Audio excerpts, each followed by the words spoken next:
Good Monday morning, the second day of June as we race into the 6th month of the year here on the Schwartz and Associates Injury Lawyers Legal Power, back from a best of show last Monday. I am Patrick Wooten, your host today, with Stephen Ryan calling in from Hattiesburg, Mississippi, where I know he is on cloud nine as USM has fought to stay alive in the baseball regional and has a chance to advance to the Super Regional. But we would love for you to join us on the show, and you can do that in two ways.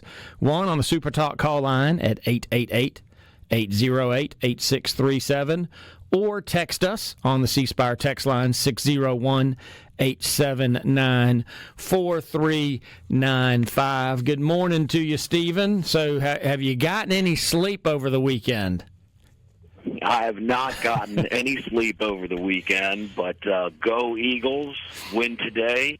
Let's make it to the Supers and host again next weekend. Well, are you going to be at Pete Taylor Park today? I am. I am lucky enough to have seats right behind the home dugout. So, yes, I will be there tonight. So, well, what does and excited for USM has taken the long road to fight to have a chance to make it Super Regionals. Ole Miss has taken the long road and has a chance to get to the Super Regionals as well. So, rooting for both those institutions, as it's always great for the state of Mississippi when our colleges perform well. Mississippi State came up short, but I think their fans are excited with their new baseball coach that they have in tow now from the University of Virginia. But what's the pitching situation look like for USM? I know you bleed black and gold, so give the 15-second synopsis on what's the pitching situation today. Look, it is an all-hands-on-deck pitching situation today. I think that other than our Friday night and Saturday night starters, everybody else is, and Sunday night starters, everybody else is on short notice and getting warmed up today to go out there and bring a Super Regional home to Hattiesburg. Gotcha. Well, good that we do. We wish good luck to the Rebels and the Golden Eagles today in their quest to make it to the Super Regionals and continue to get some wonderful publicity for the state of Mississippi and show folks how wonderful baseball is in this state. And you can segue that into all of our high school athletes in the state of Mississippi. I know they have started their summer sports workout start today. As a father of a daughter who plays high school sports, I know that she will be out this afternoon with her team having practice. So think about all those high school athletes, some that are out early. She gets the afternoon practice slot with her sport. But, wishing them well as they start that endeavor for sure. Want to transition. As you know, you, of course, in our Hattiesburg office, I have a huge sweet tooth. So I always try to find something a little quirky, a little different. So I did the research and discovered the top 5 candy bars in the United States. And then from that, we're going to jump into what is kind of an off-the-beaten-path candy bar that you enjoy. So I'm going to quiz you. What do you think, and I won't make you get them in order, but what do you think are the top 5 candy bars in the U.S.? All right, I'm going to go with Snickers. That's number 2. Snickers, it's number 2. Snickers is number 2, according to this site. There's probably a gazillion sites. So the site I pulled this off of said Snickers is 2. Now, I will say this. What's really good is the almond Snickers. If you've never had the almond Snickers, that is top notch. So Snickers is 2. All right, how about Twix? Twix is 5. Twix is 5. And I don't know if that's encompassing all the variety of Twix or if that's the original caramel, or do you say caramel, Twix. But Twix is 5 according to the list I saw. All right. How about a Hershey's bar? Number 3, right in the middle. Okay. So you got 1 and 4 still out on the board. All right, I'm going to go Kit Kat bar. Number 4. You got number 4. All right, let me go for number 1. Is that what's still up? Number 1 is still on the board. All right, I'm going with my favorite, a Reese's peanut butter cup. Ding, ding, ding! There you go. Oh Reese's, my goodness! Yeah, Reese's is number. I don't know if I should feel happy or sad that I named all 5. That's right, exactly. Your doctor's going to give you a call after the show. So you're telling today. me Butterfinger didn't even make it into the top 5? Butterfinger was not in the top 5. And so let me ask you this, Stephen, because I do like a Reese's. Do you put them in the refrigerator? Like, do you like eating them cold, or you just get them, buy them and just eat them straight, room temperature? No, I like them room temperature, but my wife likes them frozen, and I don't get it. It messes with the peanut butter consistency. I don't like it, but that's her favorite. See, I'm a refrigerator guy with the Reese's is what I am. Not frozen. Okay. I'm a refrigerator guy. But there are, so that's top 5. I'm very impressed. And folks, he's a better lawyer even than he is as a candy guesser. So that's what's a positive there. But his weekend job is he's at the local fairs, guessing, candies apparently. But, kind of two off the path or off the beaten path candy bars that I really like, that I've grown up with, and now part of that gets to my father being in the military, so I lived around a little bit. But one is a Mallow Cup. Have you ever had a Mallow Cup, Stephen? I have. They're great. I love a Mallow Cup. It's a Reese's, but it's whipped marshmallow, and it's coconut sprinkled in it. I love a Mallow Cup for sure, and those are definitely a room temperature type one. And the other one is the whatchamacallit that Hershey's created back in 1978. And the funny thing is, I was actually doing the research for this segment. That was like a placeholder name. They didn't have a name for the candy bar when they were, inventing it for Hershey. So they literally, as a placeholder, said, we'll just call it a whatchamacallit. And then marketing liked it so much, that's actually what they went with, which is pretty funny. So those are two that I really like. On whatchamacallits. I love a whatchamacallit. I grew up in Bay St. Louis, Mississippi, and my mother taught at St. Stanislaus College Preparatory School. And every day after school, I would go in and get you a whatchamacallit bar at the Resource Center at St. Stanislaus. And if folks if folks may not realize, you can actually travel to Hershey, Pennsylvania, and they have a theme park. They have an amusement park. They have Hershey Park in Hershey, Pennsylvania. But you can also tour the candy factory and go through and watch them make the candy bars and so forth as you go through the assembly line. So I can remember my dad in the Army, we lived in Pennsylvania in the very early 80s. And so whatchamacallit had only been out for a couple years. And going to the Hershey factory and watching it be made as you went through the assembly line, and going to the Hershey's candy shop at the end. But yeah, Hershey Park actually is an amusement park in Hershey, Pennsylvania, which is interesting. So some people have chimed in on the C Spire text line 601-879-4395 on their candy bar, choices. One is the Reese's Outrageous. I am familiar with that. Have you ever tried that one? Look, you've seen me. You know that I'm a little bit overweight, so you know that I've tried it. Yeah, and then we also got in an O. Henry and then the Caramello. It's been a minute since I've tried an O. Henry for sure, but Caramello is good. The Zero, someone said I missed the Zero bar. It's interesting. When I did the search, it talked about in the South, one of the more popular candy bars is a Payday. A Payday is really a more regional Southern candy bar that's very popular down here, which I thought was interesting. But yeah, please keep shooting us, your favorite candy bars, kind of whether it's mainstream or one that's off the beaten path out there. We'd love to hear from you. So on the C Spire text line 601-879-4395, or you can call the show on the SuperTalk call line at 888-808-8637. A Chico stick. I don't know if I've ever had a Chico stick. A Chico stick. I don't know if I've ever heard of that. What is that, Lance? What is it? It's kind of like the inside of a Butterfinger, but a little harder, a little bit more difficult.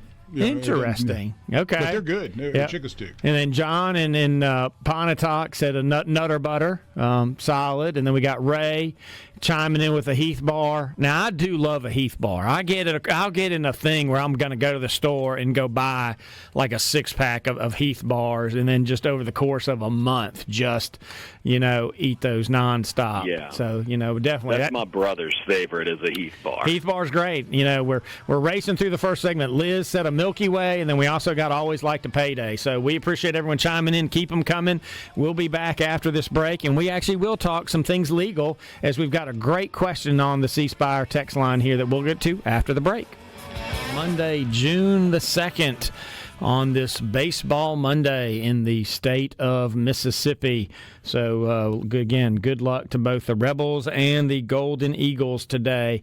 But got a great question in on the C Spire text line, and you can shoot us a question or a comment or favorite candy bars we talked about in the first segment at 601-879-4395, or you can give us a call on the SuperTalk call line at 888-808-8637.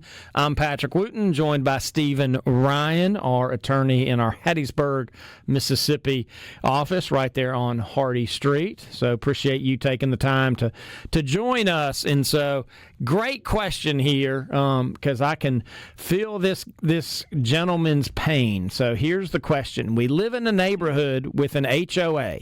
The HOA is managed by a company in Oxford. We have asked for a meeting to be called for the last 2 years, but the company refuses to do so. About half the homeowners no longer pay dues, and the HOA forces us to pay larger amounts every year to cover the lost revenue. These fees cover a lawn company, and the residents who aren't paying still have their yard serviced. What can I do about this?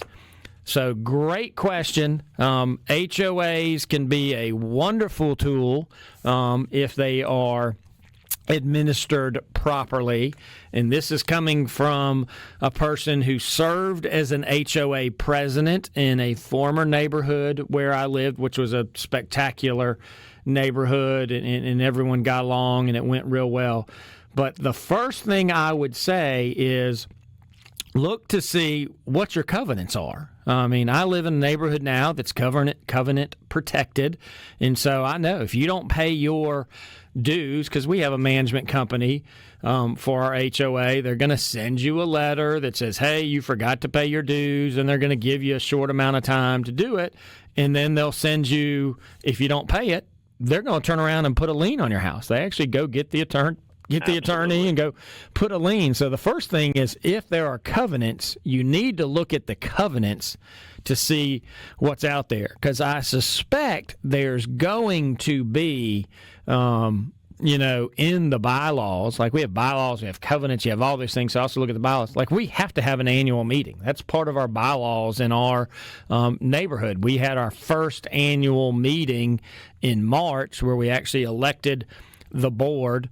Thankfully, I was not nominated, so I did not have to serve on the board, and my hats goes off to the men and women who are doing that in our neighborhood. But look to the bylaws, look to the covenants in your neighborhood, because it's absolutely unfair that they just let people not pay and then add on additional HOA dues to those who are being good neighbors, is where you are. And then I know you said you've asked for there to be a meeting, an annual meeting. What I would do is maybe you and some other homeowners who are making that request, send a certified letter. You may have been sending emails, you may have made a phone call.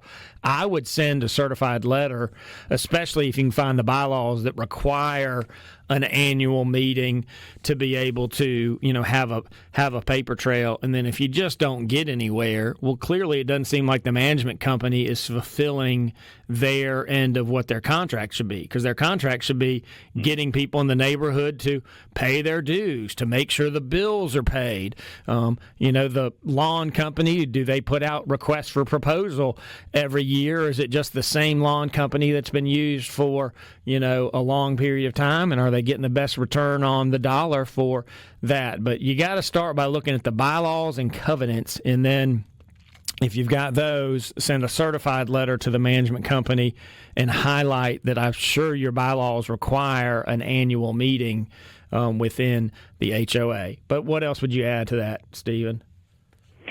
Well, I would look to see if you have a de-annexation clause inside the HOA, because if you already belong to an HOA, getting out is going to be difficult at best and maybe even impossible. But if you have a de-annexation clause in your HOA, you may be able to opt out. And Patrick, you brought up a very good example of what could happen if you don't pay your HOA fees, is that they can put a lien on your house. That actually happened to me once. I'd been living in my house since 2012, and last year they sent me a bill for $750 saying that that's the fee for new homeowners. And I was not a new homeowner, so I did not pay that fee, and I got a lien placed on my house. Now, we were able to get that lien taken off, but, there are some serious legal consequences to not participating in that contract, like you put it.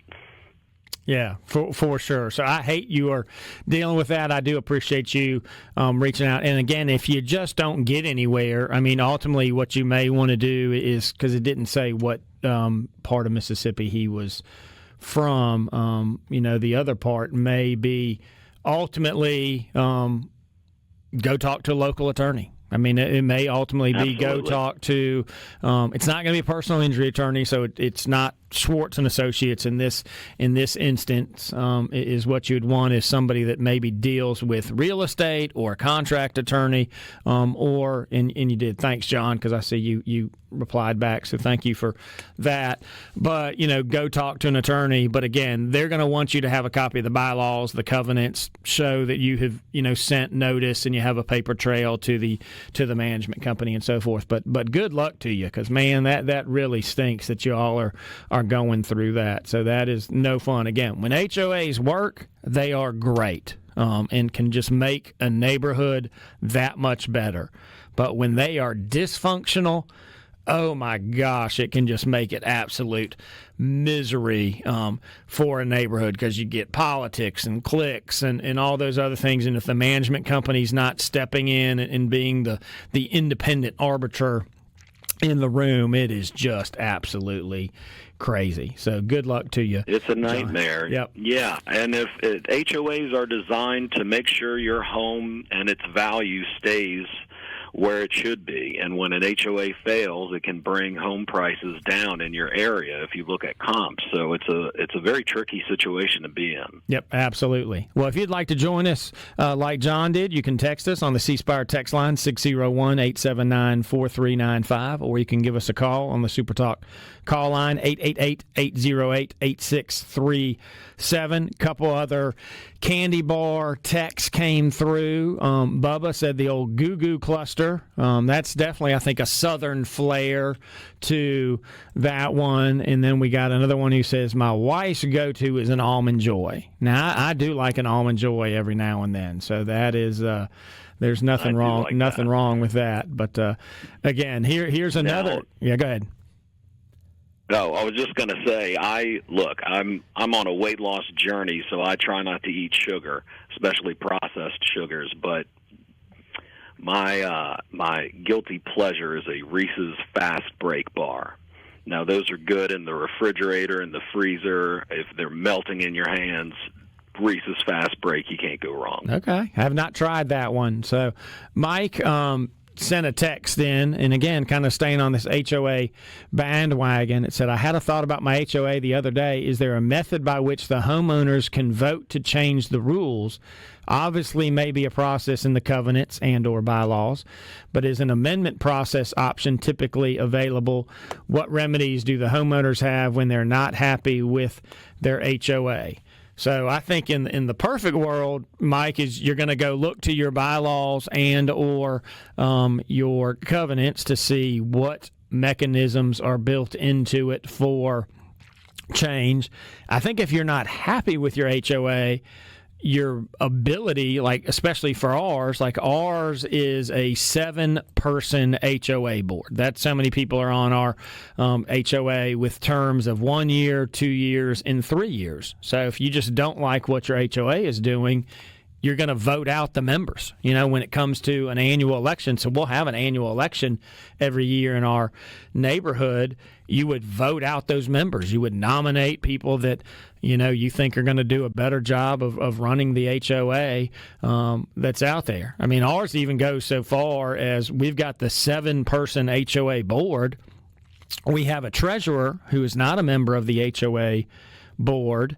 You have legal counsel, who's not a member of the HOA board, but the treasurer and legal counsel, who is me. I got asked, voluntold, as I jokingly say, to act as the legal counsel for our HOA board.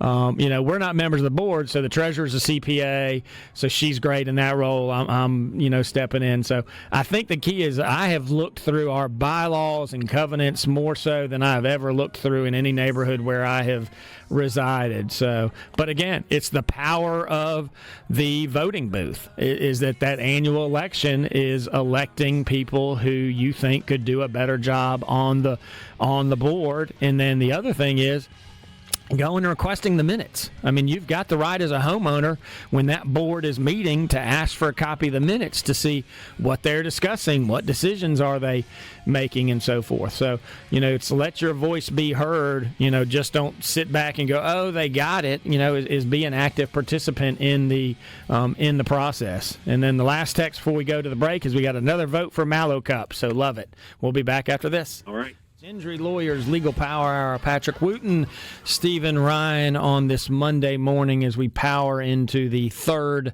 segment on this wonderful Monday morning, and we appreciate everyone listening. So, again, if you'd like to join us, you can give us a call on the SuperTalk call line at 888-808-8637 or text us on the C Spire text line 601-879-4395. So wanted to talk about, because it's something you and I see on an almost daily basis, is an uninsured motorist claim. When we have clients who reach out to us that have been in an accident, Stephen, and we determine that the person who hit them does not have any auto insurance. And so people I know are listening are going to go, wait a minute, it's mandatory in Mississippi for folks to carry liability insurance. And yes, it is mandatory, but if you look back, when do you have to show proof? You don't have to show proof to renew your car tag every year. You don't have to show proof. Or to get your driver's license. That's the next thing I was going to say, to get your driver's license. I mean, I carry insurance, you carry insurance, I'm sure our listeners carry insurance, but unless you get pulled over for a traffic citation, or you're involved in an accident, or you're unlucky enough to just go through a roadblock because they happen to put a roadblock up, somewhere, and they're doing, a check, you never have to show it. And so, unfortunately, the statistics, if you get on the old Google machine, it can be anywhere from, I've seen as low as 20%, which is way too low. I've seen as high as a little over 30%.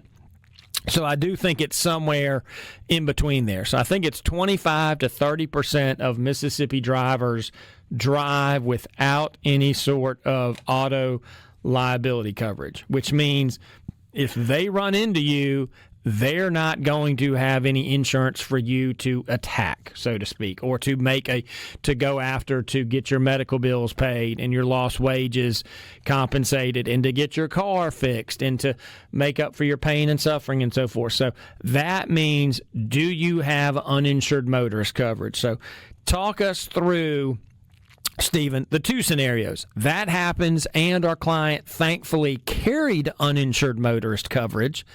And then in the terrible situation that does happen from time to time where our client doesn't have uninsured motorist coverage, what are their options? So, you get run into, they don't have insurance, but you have uninsured motorist. What are you going to do?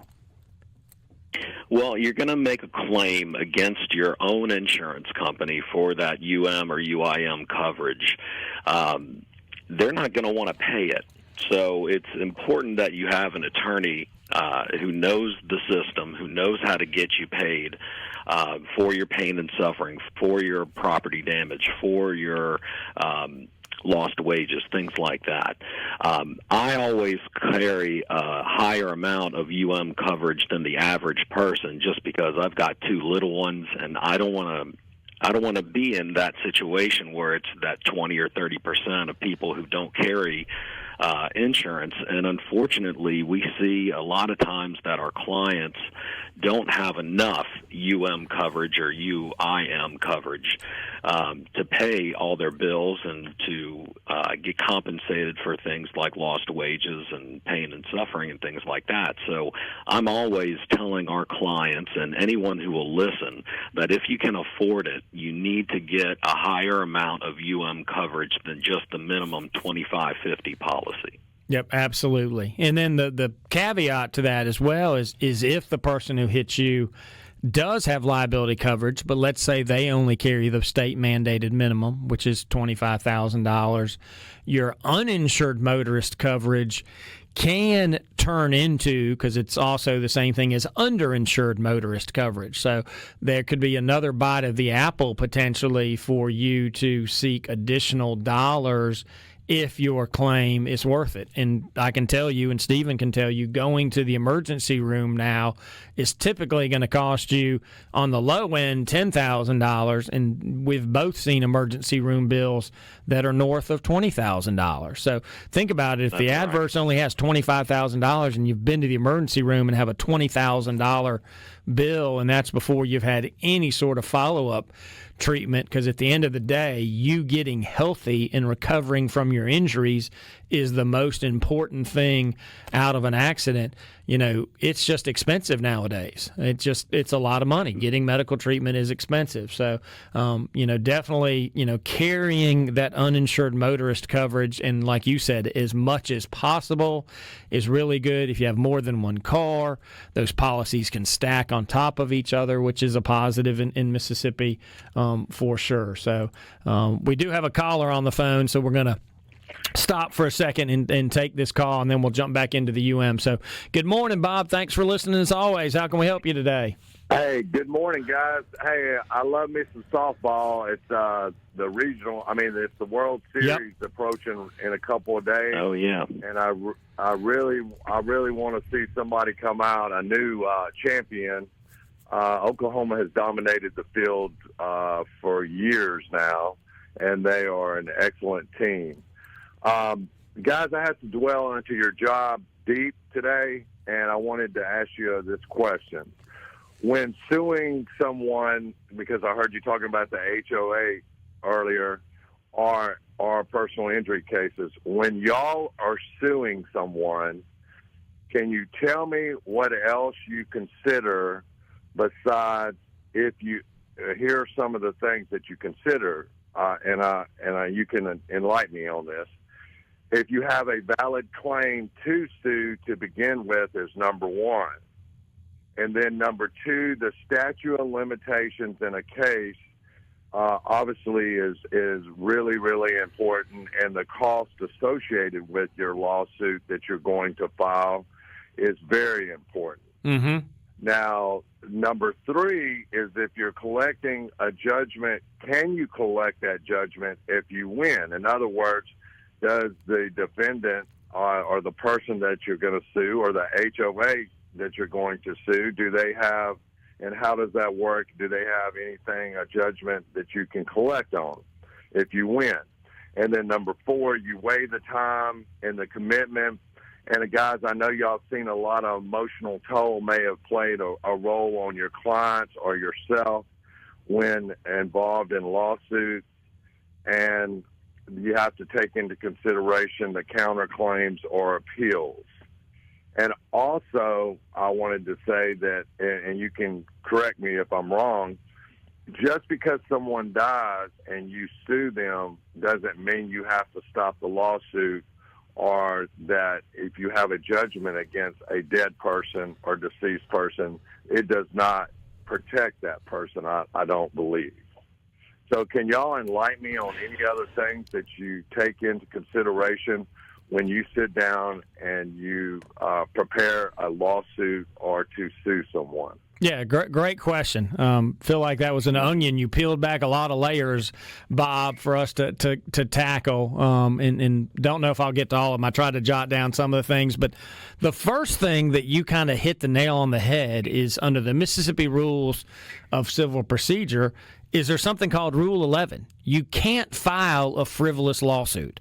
Like, I can't turn around and just file a lawsuit against Bob because I'm like, man, he asked a really hard question today, and it just really hurt my feelings. So I want to sue Bob. I want to sue Bob for asking, hard questions today. That's a frivolous lawsuit that A, is going to get dismissed, and B, I could get sanctioned for filing a frivolous lawsuit. So you've got to make sure when we are filing a lawsuit that it is a valid claim. Now, parties can disagree, and that's why we typically file a lawsuit. There's one of two reasons why we're generally going to file a lawsuit on behalf of one of our clients. Is either A, we disagree with the value that the insurance company is assigning to the case. We think it's worth X. They think it's worth Y. We can't come to a meeting of the minds. A settlement is a compromise. Typically our client takes less than they really want to take, but the insurance company pays more than they want to pay. But it's to that kind of, middle ground to where it resolves. You don't get there sometimes, so we file a lawsuit. The other time is we file a lawsuit is there's just a dispute on liability. Our client says the accident happened this way. The insured for the insurance company says, no, the accident happened that way. And so there's a dispute as to how it happened.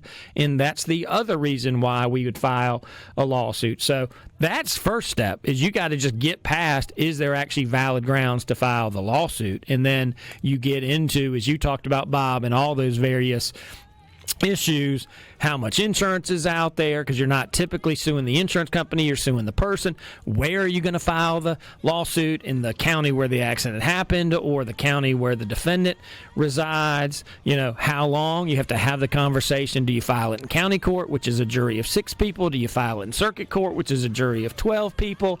So there are a number of issues that we get into when we are having a conversation with our client to say, hey, we think we should file a lawsuit. It's our opinion because of X, Y, and Z, we should file a lawsuit on your case. And then the client ultimately has to give us permission. We can't just file it on our own. The client actually has to agree to allow us to file that lawsuit. So we're going to the fourth and final segment, and we'll be back right after this. Of the Schwartz and Associates Injury Lawyers Legal Power Hour on Monday, June the 2nd. Appreciate the call from Bob, and then Mike chimed in with a great question, which we were talking about, which is stands for uninsured motorist coverage. And here's what he said. He said, question about coverage. Let's say there's a company with a fleet of vehicles, and the company self-insures its own vehicles. Is that company required by the statute to issue coverage covering its own vehicles? Well, the answer to that is no. The answer is no, because unfortunately in Mississippi, uninsured motorist coverage is not mandatory. It is an optional coverage. So they don't have to issue uninsured motorist coverage to their own self-insured vehicles. I will say this. Most folks have their local insurance agents. There is a very specific rejection form if you choose not to purchase uninsured motorist coverage that your local insurance adjuster, or if you're calling the 800 number because you don't have that particular, you have insurance through a company that doesn't have a local agent, there is a state approved form that the Mississippi Department of Insurance has approved that you have to sign, that you basically are giving knowingly, intelligently, and voluntarily rejecting uninsured motorist coverage is what you have. And so if you actually don't sign that form, you actually have uninsured motorist coverage, because we've actually won cases that way where we'll reach out to the insurance company and they're like, nope, they don't have coverage. And we're like, send us the signed rejection form. And guess what? they can't produce the signed rejection form, which therefore means our client has coverage, and it has allowed us to make a recovery for clients when they've been hit by somebody without insurance. So it ends up being a great thing, is how that works out. So got a great question from Andy as well. Says, is a frivolous lawsuit determined by your attorney or taken before a court to make that determination?